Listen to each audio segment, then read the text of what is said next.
Welcome to Forum 360 on Fusion, your PBS channel. This is Leslie Ungar, your host today. Thank you for joining us on our global outlook with a local view. Have you ever had a bad day? Imagine piloting a borrowed, out-of-control helicopter to make an emergency landing on the on-ramp of a Columbus expressway with an 18-wheeler quickly approaching. Now that's a really bad day. Add to that being $50 million in debt, a divorce, and how bad the recession was to someone in real estate. Let me introduce you to my guest today, Pat Finley. He took all of these experiences and a few more and wrote a book about what he has learned about survival. Hopefully, most of us won't have to survive a plane crash to learn REACH. R-E-A-C-H, firsthand. Pat's point in spinning into control is that we all have the ability to survive something, whether it's cancer, a divorce, a horrible accident, or the unexpected loss of a loved one. So welcome to my viewers and welcome to Pat Finley. Thank you, Leslie. It's great to be here. Thank you so much for joining us today. And you know what? In some odd way, our paths have touched a few times, say, over the last 10 to 15 years. But in some odd way, all of this survival makes you such a more interesting person. Do you feel that way? I'm just a regular guy, Leslie. I really am. Just a regular guy who climbs Mount Kilimanjaro with his 79-year-old father. Just about anybody can. It's my 79-year-old father that deserves accolades. That's for sure. We'll come back to that. But parasailing once was my limit, so. I can understand that might be dangerous. It might be. Now, let's first go back 15 or 20 years. You were self-made then. You were successful, you were self-made, you were a member of the coveted YPO, Young Presidents Organization. You had a helicopter pad on top of your building. And did you then have one at your home too? Yes. One at your home too. Did you think you had it made? No, there was always some place to strive to get to. Still is. And there still is. Because there is something higher than Mount Kilimanjaro, right? Figuratively and literally? Exactly. So you survived differently then. You used skills to make yourself and your company very successful. So your survival then was more in the financial and in the competitive kind of world. But were any of the same skills that you used to make your company successful, would you later identify them as survival skills, or were they different skills? They're one and the same, Leslie. They are. Same steps that we use in positive circumstances to achieve goals, to attain our dreams. They're one and the same 5 steps that I point out in the book. And it's so simple, but it has, to the best of my knowledge, has never been spelled out by any author. So I felt a duty to do so. I tell my clients in my coaching part of my practice all the time, simple and easy are not the same thing. It can be simple, but it doesn't mean that they're easy. Very true. Right? Like the game of golf. Especially in the heat of the moment.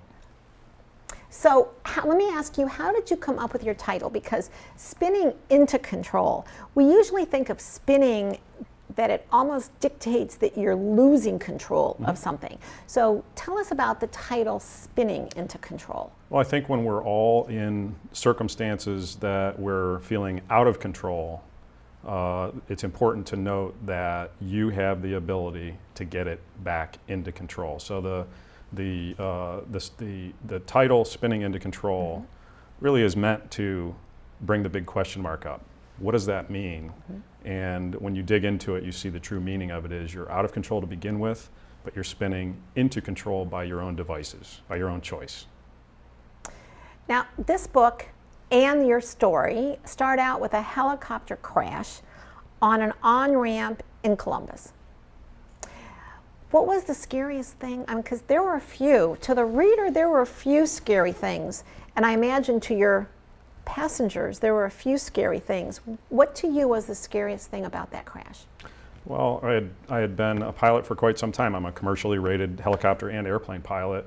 and I had always been in control at all times. Of course, we train for emergency circumstances, but there's a certain point that you reach, whether it's in life or whether it's driving down the road or whether it's flying a helicopter, that you sort of feel like it's not going to happen to you. The realization that it really is happening, no matter what that is, we're comparing it to, and in the case of the helicopter, the realization that I was spinning out of control and would soon meet my death if I didn't do anything about it, was obviously pretty stunning.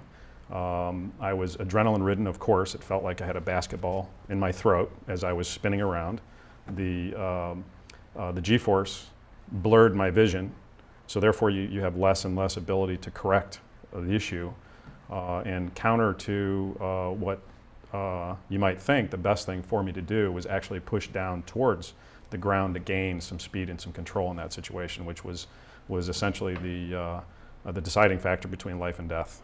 So was that something learned, or was that something innate or intuition? So in training, we trained for circumstances similar, but not exactly like what occurred. I had two things occur at the same time. It was loss of tail rotor effectiveness in a rogue quartering tailwind that hit the back of the helicopter as I was coming in for a landing at one of the most vulnerable points in the flight.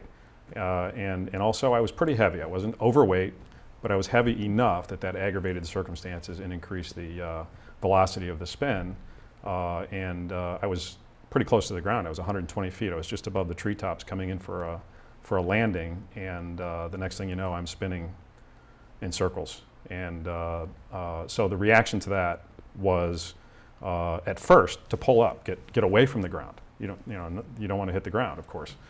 And that only aggravated the spin, made me spin even more. So the next choice and what we trained for was to actually put the aircraft in a downward position, which allowed me to gain more speed and more control and less spinning. So it was not enough to impact the ground, but it was enough to impact the ground at a level that I could stay alive and my passengers could stay alive. So no injuries. So no injuries. Well, get to the end of that first. But so what part of just that accident has a lesson that you could take and apply to life? When you're in the heat of the moment, even if it's a split second, you have to be able to convince yourself you can do something about it. And that's the most difficult thing to do, to take the responsibility, which is the R in the REACH protocol that we'll talk about more. You can actually take responsibility to change the course of what's about to happen. And that's the main point in the book, and it's probably one of the most difficult things to do. It was certainly, there was the possibility of just letting it happen and hitting the ground. It didn't require any action. It was going to happen. But made a concerted decision to actually use some of my training and use some techniques to get myself out of it and to minimize the impact. So the plane crash actually is going to become kind of a metaphor for your life, or a period of your life. But you crashed a plane that wasn't even yours.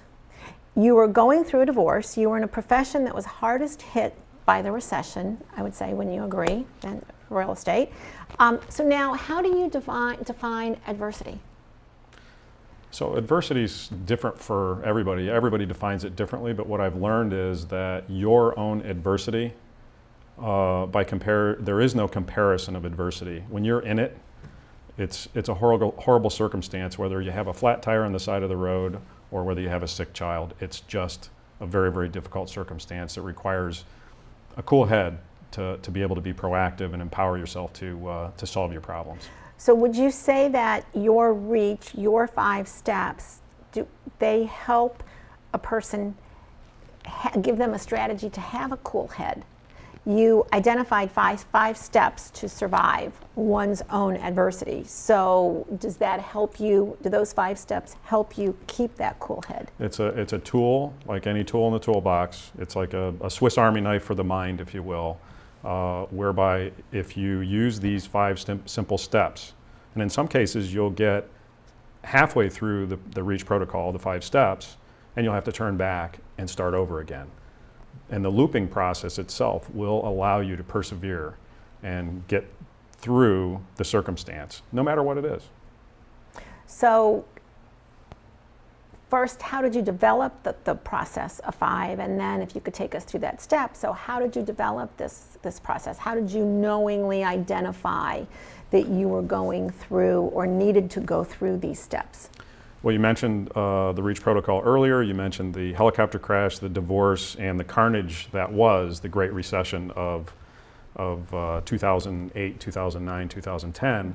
And of course, I'm a real estate investor and developer, and that part of the industry was hit the worst.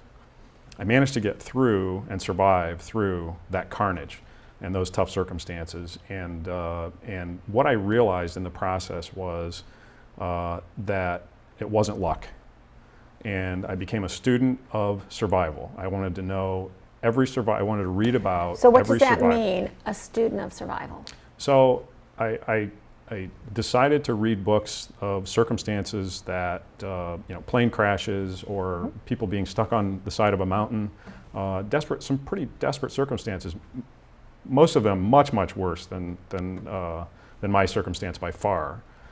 And what I found in studying each one of the survival stories was they used these 5 steps, yet they had not been Whether spelled they out. identified them or not, they used them. They went through these 5 steps. Now, they were called something different. They may have used them in a little bit of a different order, but they all survivors used the REACH protocol in their own way. Okay, so will you first just identify what each of those letters stands for? Sure. The R stands for responsibility. Sounds so simple, but what I've witnessed is it's one of the most difficult things to actually do, and it's the cost of admission. You have to take responsibility for your situation before you can go on to the next step. There's a fork in the road. There's a fork to the left. That's the easy road. It's kind of the let it happen road, and there's a fork to the right. It's a gauntlet of obstacles and difficulties. And that's the responsibility side. That's the scaling the mountain, scaling the obstacle, getting the monsters out of the way, whatever metaphor you want to use. It's a much more difficult pathway to take. But it's the one to take if you want to get yourself out of your situation. You have to take the responsibility and take the more difficult road. The E stands for evaluation. Evaluation is gathering up advice from your friends, your family. It could be your advice from yourself, talking to yourself, listening to yourself. Well, your evaluation had it to be pretty fast in that helicopter. The evaluation was my thoughts, split-second thoughts of how was I trained? The recollection of similar circumstances and applying it was the evaluation. And it was a split-second evaluation in that case. We're going to hear the next 3 steps after I reintroduce. Today we are talking with Pat Finley. You could say survivalist or you could say successful entrepreneur, and they're both the same thing, actually. You have to be a survivalist to become a successful entrepreneur, who has written a book called Spinning into Control, which is more of a philosophy about how one can deal with any adversity in their life. So there's a 5-step program. We looked at responsibility and evaluation. Now let's look at the remaining 3 letters. You've evaluated, you have gathered information. Some of it you're not going to use, some of it you'll use. Somehow you'll know when you gather enough information, you'll know which of the bits of advice that you want to use. Now it's go time. Now it's time to act. So that's the A in the responsibility, evaluation. A move. is act. So you got to do something about it. You can't sit down and let it happen. Again, very, very simple. The C goes hand in hand with the act. So easy when you are moving ahead and you are trying to solve your problem. It's so easy to lose confidence. It's so easy to listen to the naysayers. You can't do that. You can't get yourself out of that. Nobody's ever done that before. You can't come back from 3-1 in the NBA Finals, right? Right, exactly. Right. So you have to have the confidence to keep your plan in action. And the last one, the H, is the one that I get the looks. It's happy. How could you be in dire circumstances and need the word happy included? I mean, these are some pretty tough circumstances, but the H essentially goes hand in hand with hope. It goes hand in hand with gaining energy of making the best of the circumstances, and that truly does energize you through the process. And being happy with your incremental progress as you go. It may not be the kind of progress you're used to making, but it's taking a little bit of joy in advancing from out of your difficult situation. So you had two different kinds of adversity. You had the immediate kind with the pavement coming towards you, and the multi-year kind with divorce and the recession. So are they both the same when it comes to dealing with adversity? Did you use the same skill set, whether it was immediate or in short term or long term? The steps are the same. Steps are the same. It took a degree of taking responsibility. There was a lot of evaluation that went into all of the three different survival scenarios. And I have to tell you, there were times when I didn't do it. So I had to come back and again take responsibility for getting myself out of it. And I had to loop the REACH protocol over and over and over again to get myself back on track. And you'll find that common with survival situations. Now, although there are 5 steps in REACH, if there was one thing that you would tell someone to do to overcome or to survive adversity, what would that one thing be? Well, take responsibility is the most important of the steps. We've already talked about it. But the one thing is really more of a realization. The realization that we look at people that survive tough circumstances and we think they're superhuman. They're not. Every single survivor that I studied, every next door survivor that I interviewed, what I found out was they're regular people that did extraordinary things. Doesn't matter who you are, what your character has been, you have the ability to do extraordinary things if you set your mind to it. And that's the one realization that I would love for everybody to understand very, very clearly. Was there one defining moment in that roughly, say, 10-year period? Was there one defining moment that you look back on that was a catalyst for change for you? I think the defining moment was the realization that there was real potential loss to be had, whether it was in the helicopter, which was split second. It almost happened before the actual realization of, oh my gosh, what if it would have gone in the wrong direction? It was a realization that my kids were in their early teen years during the divorce, and there was a potential that I could have lost interaction with my children. There was the true potential of that. And then in the carnage, there was in the financial carnage and in the Great Recession, certainly everything that I had worked for in the previous 25 years, loving every minute of it, by the way, was completely at risk. And the realization that everything's temporary. And that I live every single day, understanding that we're in a temporary position. And you know what that does? That makes me appreciate it all that much more. Sure. If there was a best advice for someone that believes that they're starting out at they're maybe even at the R or before the R in REACH, they know they're in adversity, they haven't started kind of muddling through and a plan to get at what to do to overcome adversity. They're at the beginning of that journey. What would be your best advice in the beginning of that journey? Stop. Stop and realize that there are good people that are out there that want to help you. Your family, your friends. When you're in trouble, people want to help. And so many people are too proud to ask for help. And so stop and think about it for a minute. Don't do anything rash and ask for help. Why is Dr. Seuss, Oh, the Places You'll Go, your favorite book? Well, as you can imagine, and as you've seen, I am an adventurer, and I think it's the ultimate. I think it appeals to a 5-year-old, a 6-year-old. Used to read it to my kids all the time. And, but it also appeals, one of the very few books that appeals to a 106-year-old too. Because there are still places to go when you're 106 years old. If not, at least in your mind, if not, if you still can't go. In reading about your book, it says the best outcome in any situation is preparation. Reach for it now before your crisis comes to help you engage difficulties and come out the other side a winner.